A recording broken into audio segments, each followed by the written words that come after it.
The state government is conducting a safety audit of all the old buildings, including the heritage structures in the state, informing that Chief Minister Conrad K. Sangma has already instructed the Department of Revenue and Disaster Management to carry out the safety audit.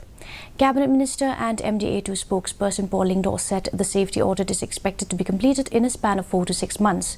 He informed that all the heritage buildings will also be part of the safety audit. Lingdor further stated that the State Central Library Complex will also be given a facelift, and the Chief Minister is laying the foundation stone of the rejuvenated library complex, which also includes elements of safety.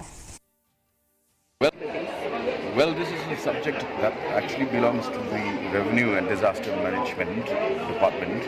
The Chief Minister has instructed the department to conduct and complete in a time-bound manner a safety audit of all buildings, especially old and Assam-type buildings, and we expect this to be completed in a span of 4 to 6 months.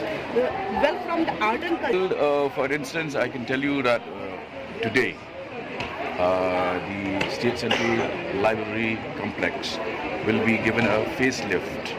The Chief Minister is inaugurating, laying the foundation stone of a rejuvenated library complex later today. So that also includes elements of safety. Meghalaya police have apprehended 3 individuals linked to the circulation of